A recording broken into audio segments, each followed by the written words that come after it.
Jessica leaned in close, pressing a soft, lingering kiss to my cheek. "Just a weekend getaway with the girls," she said, flashing that well-rehearsed smile I'd seen 100 times before. I nodded quietly, watching as she wheeled her suitcase out the front door. She truly believed I swallowed the lie whole. She assumed I'd be waiting right here when she returned. She was dead wrong. The moment the door clicked shut behind her, I exhaled deeply. The breath I hadn't even realized I'd been holding for months. Months filled with suspicious late-night texts she desperately tried to hide, the sudden burst of extra effort on certain nights, the girls' nights out and work dinners mysteriously always followed by a faint trace of unfamiliar cologne. Not mine. Jessica hadn't bothered to be discreet. She thought she was untouchable, that I'd never catch on. That was her fatal mistake. Weeks ago, I put the pieces together, not by hiring a private investigator, but by paying attention to cracks in her story. Her trip wasn't with the girls. She was on her way to a luxury resort, 2 states away, to meet him. She had no clue I knew, even less of a clue what I had planned. I unlocked my phone and opened my notes app. Every detail was mapped out, every contingency accounted for. I'd already severed ties in every way that mattered. Finances split, direct deposits rerouted, accounts separated.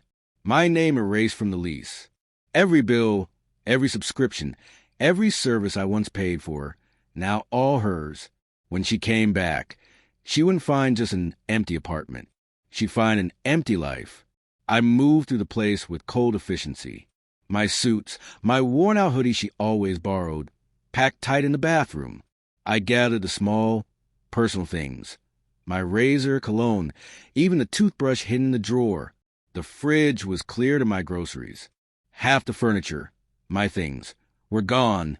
The TV, my gaming console, even the coffee maker she swore by every morning. It wasn't just empty. It looked sterile, like a showroom, like I had never lived here at all.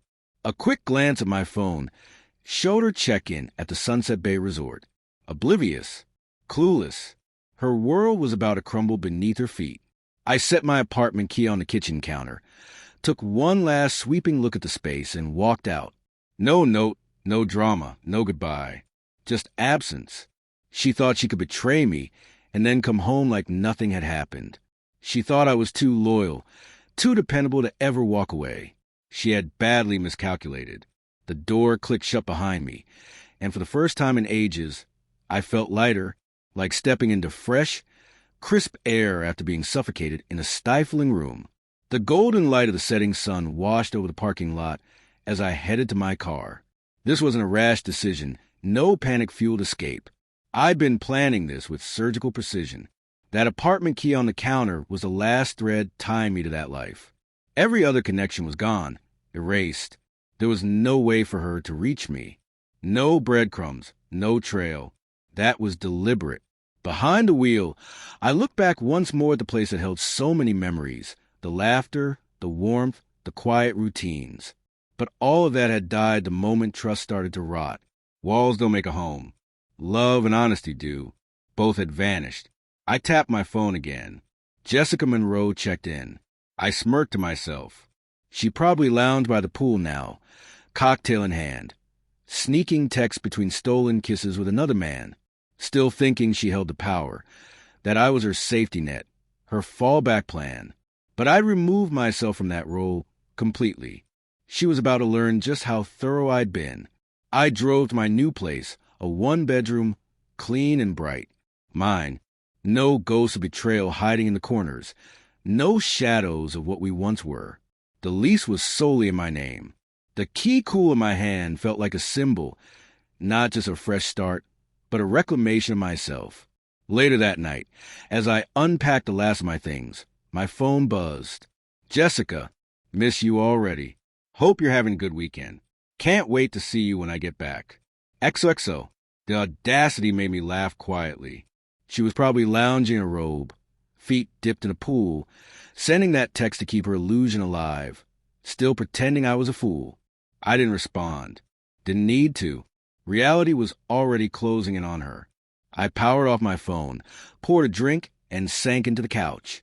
For the first time in what felt like forever, I was at peace. Free.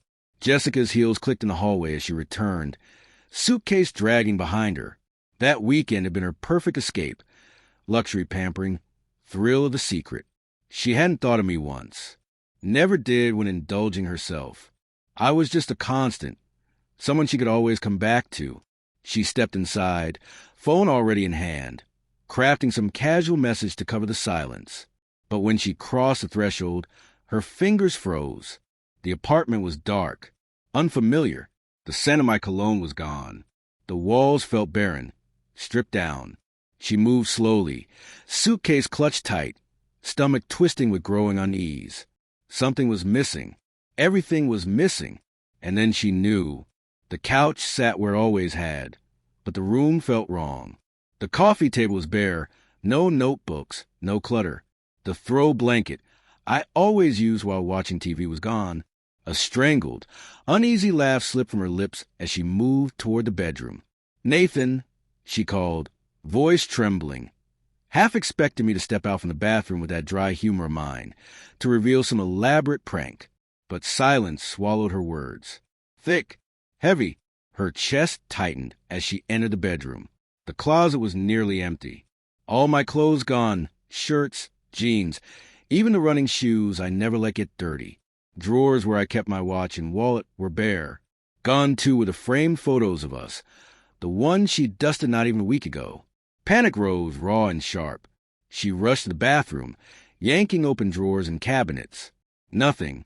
My razor, toothbrush, cologne, all vanished. She stumbled back, breath shallow, heart hammering. Frantically, she grabbed her phone, scrolling. No new messages from me. No missed calls. Her trembling fingers dialed my number. One ring, two, straight to voicemail. No, she thought. This can't be happening. She tried again. Voicemail again. Dread coiled tight inside her chest. She raced to the kitchen counter, rifling through mail, bills, any paperwork with my name. Nothing. Not a single envelope. It wasn't just that I was gone.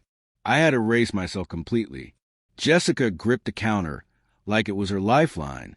The apartment, once alive with shared routines and quiet rituals, felt hollow and alien. She struggled to breathe. She opened her phone, fingers shaking, tapping through old messages. Just a week ago, I'd sent her a simple text. Need anything from the store? So plain, so normal, so reliable. Now I was gone. Her phone buzzed. A message appeared. She opened it, heart racing. Message failed to send. You've been blocked. Her vision blurred. Numbness spread through her hands. I wasn't waiting. I wasn't coming back. Jessica was left alone with the echo of absence, the loudest silence she'd ever known.